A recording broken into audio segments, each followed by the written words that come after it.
What's up, fight fans? Tonight is fight night, and we have a good one for you.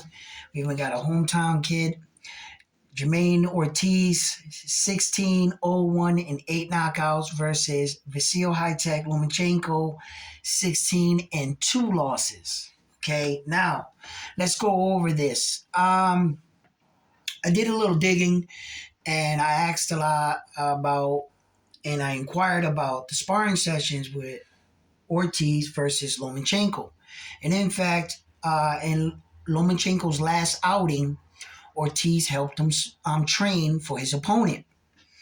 That being said, in those sparring sessions, from what I'm being told from inside sources, they're saying that Lomachenko had to cut the sparring session short because of an injury he had sustained to his shoulder. He's also saying that he didn't perform the way he wanted to do against Ortiz because of that particular injury. Now, I do know this, that sparring is sparring. And you do argue, you're sparring, you're in there, and you're putting in the work. But at some point in sparring, if I'm a young upcoming prospect and I'm fighting against a world champion, a 3-division world champion, at some point in that sparring, I'm going to want to know how I fare up against the champion. So that had to have taken place. So that's where I believe Ortiz comes in, having confidence on his side, saying, yes, I'll fight Lomachenko. Okay. Now, as far as being established, and for me, I say making Lomachenko look like a greater champion than what he actually really is.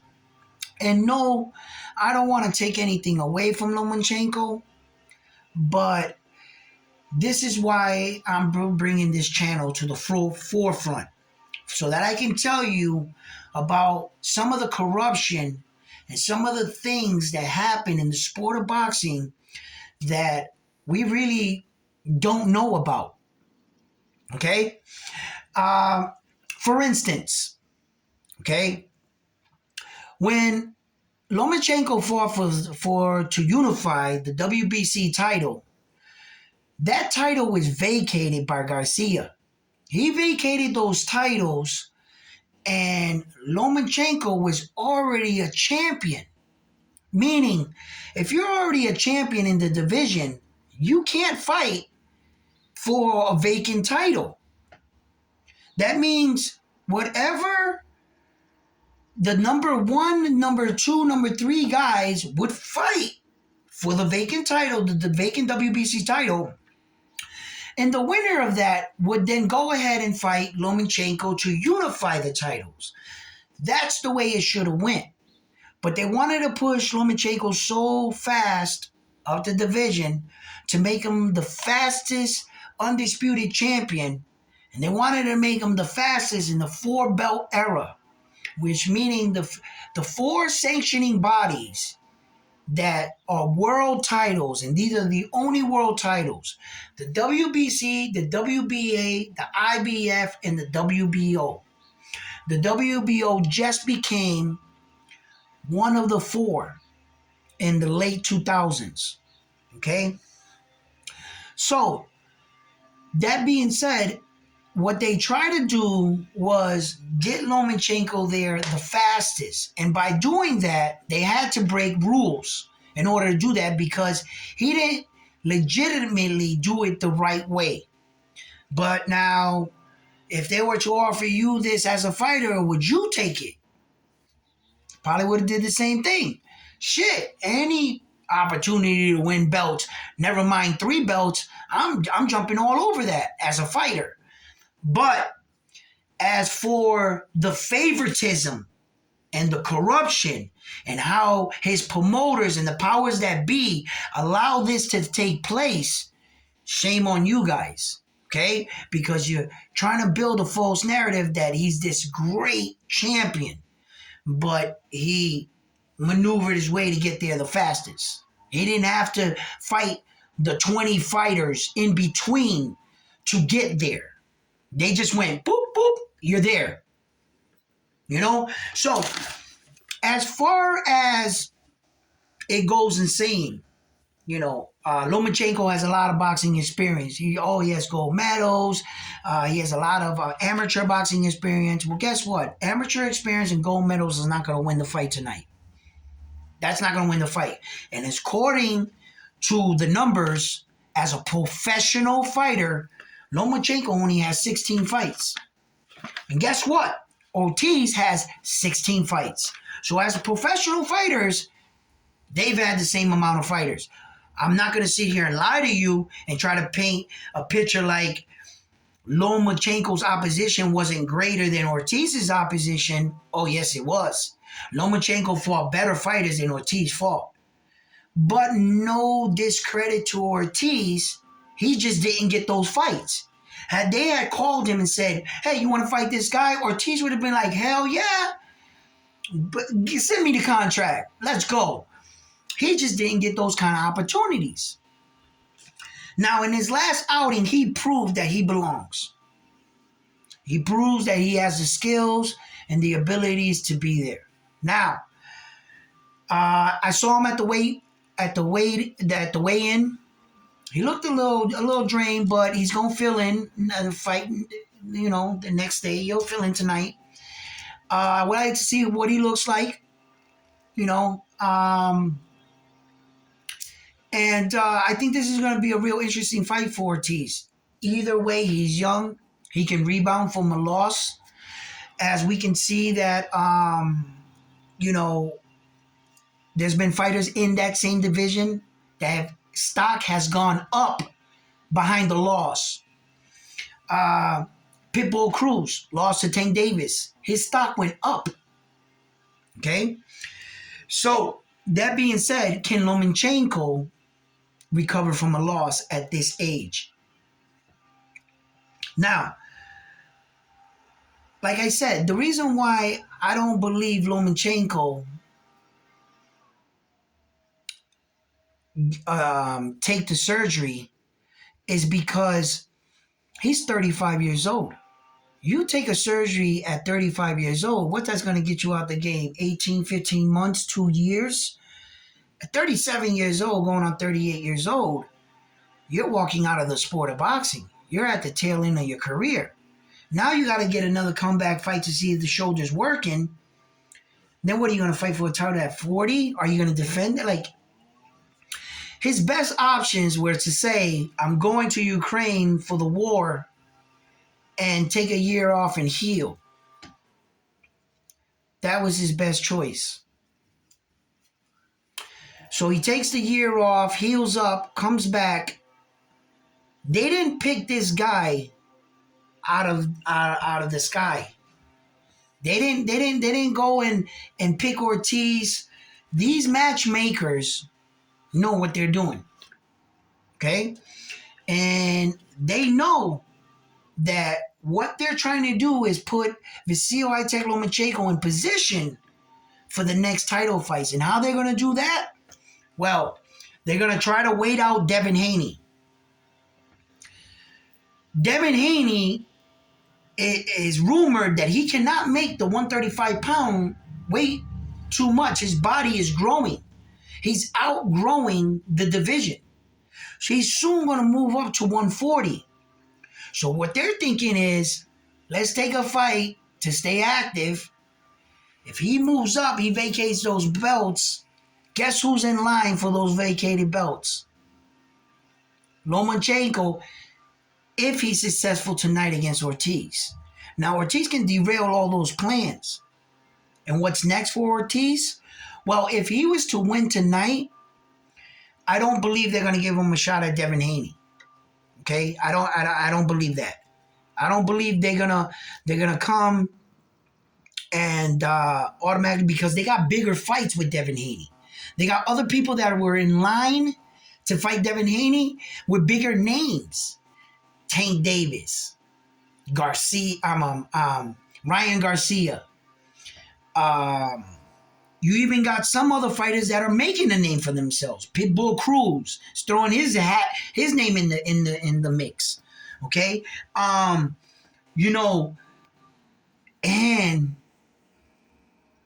You got Shakur Stevenson walking through the front door in the division. Okay? So you got bigger names to put in front of Devin Haney, even if Ortiz was to pull this off against Vasil High-Tech Lomachenko. I don't believe they're going to give him, because Devin Haney's the gatekeeper. And if you want a belt in that division and be a champion, a real champion, you gotta go see him. He holds all the cards. There's no other way. If you want to be an attraction and fake like you're a champion, well then, you could be another fighter. I'm not going to say that. Anyway, look. What I'm saying is this. If you want to be a champion, you're going to have to go see Devin Haney. You're going to have to go through Devin Haney in the 135 division. But what it seems like to me is speculation is saying that Devin Haney is moving up in weight in 140. If he doesn't have any of the top fighters in 135, they're all trying to wait him out. Tank Davis is waiting him out.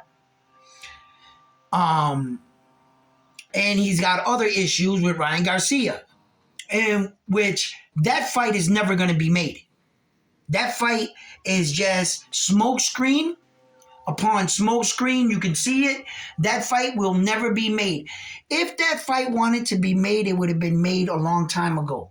And they were going to say that they were going to let both fighters mature so that that fight can become a super fight. Do you know what's interfering with that super fight? The fact that Devin Haney holds all 4 belts. Because if Tank Davis was to be able to secure one of those titles, the real champions, he holds the regular champion, but Danny's the super champion, right? Okay, so if Tank Davis had one of those belts and Ryan Garcia had one of those belts, and he had the real WBC belt, right? That fight would be that much bigger because it would be for belts, right?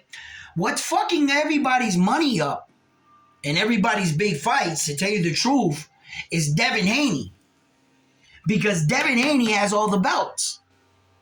And in order to have a title fight, just one title fight, you got to fight him. But there's a big line behind him. And there's a lot of big names waiting to fight him. Okay?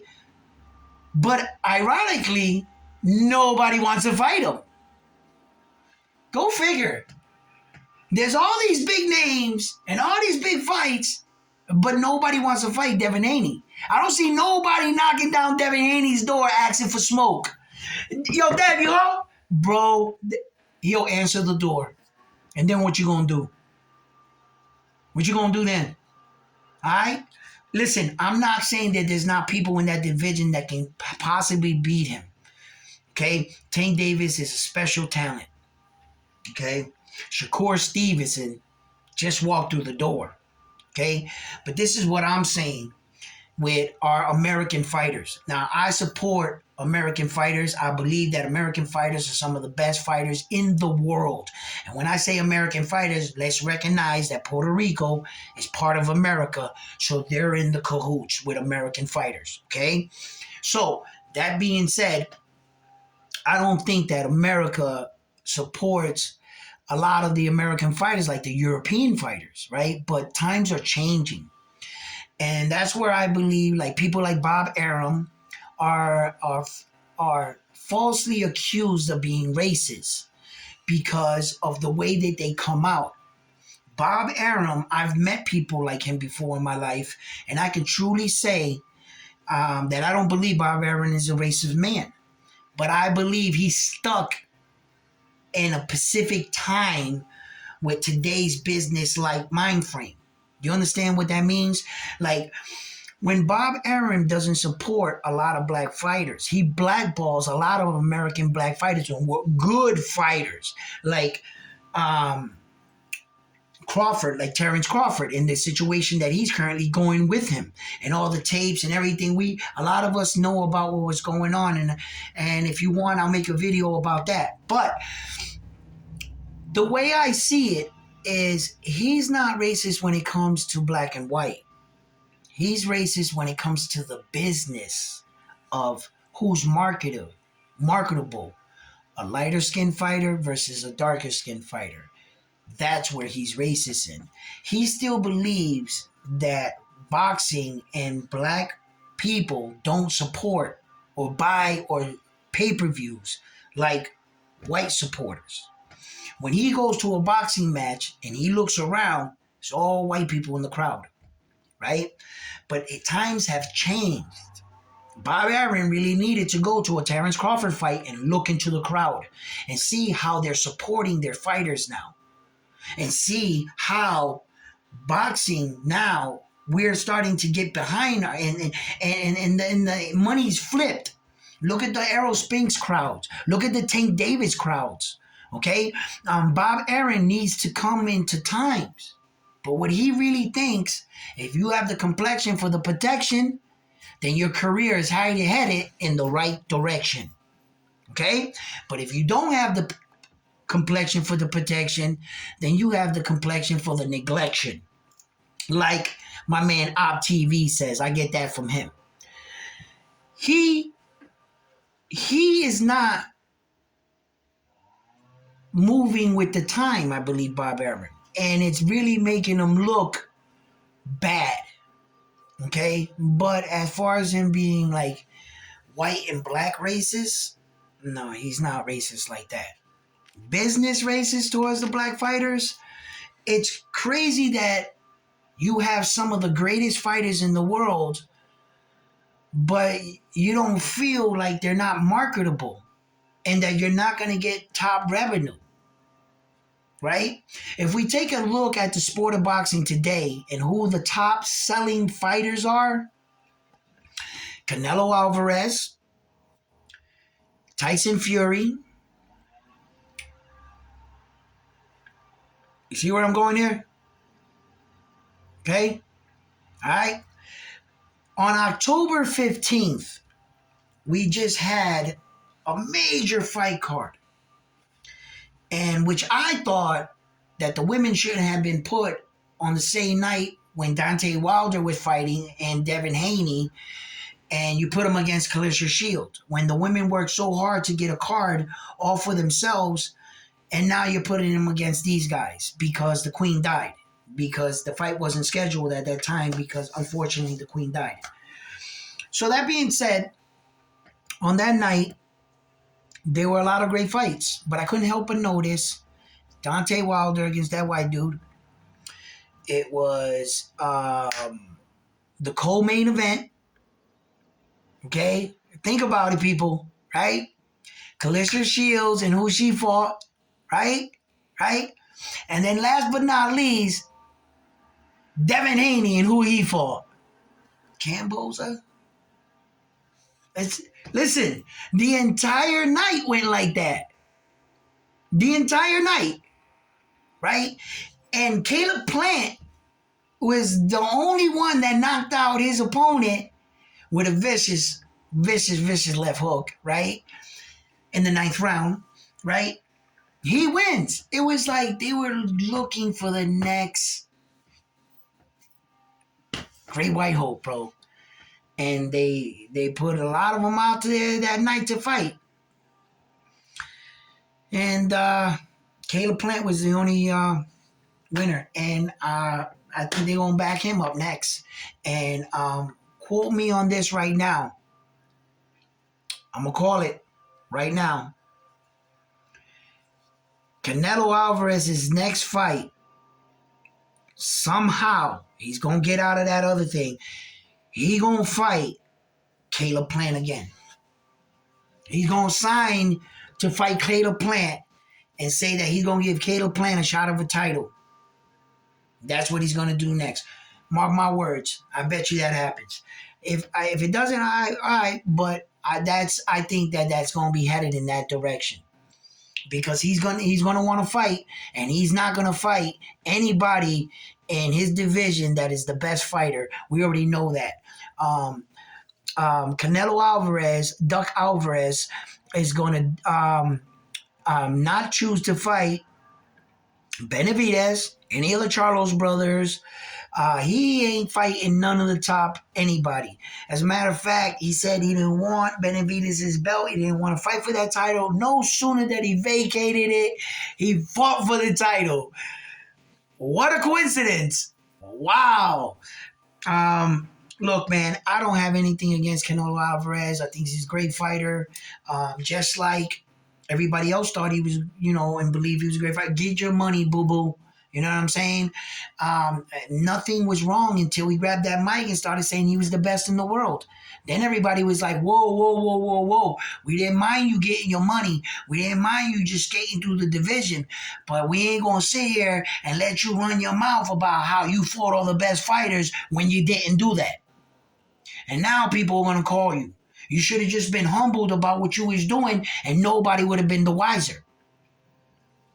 And we'd have been good with that. Shit, we got a Latin dude kicking ass, getting all these belts. I'm all for it. But what I'm not all for is you coming out saying you fought the best and the best is ducking you. Hold up. Hold up, Papa. You know what I'm saying? You're not going to get away with that. Not in this. This is fighting, bro. You know what I'm saying? You're going to have to back that up. So anyway, tonight, I hope Ortiz does great tonight. I'm hoping to make a video right after the fight, and we can talk about this. Leave your likes, comments, and subscribe. Help me build this channel. I promise to bring you the latest content and always the straight facts and no bias shit about any fighter. I'll tell it like it is. One.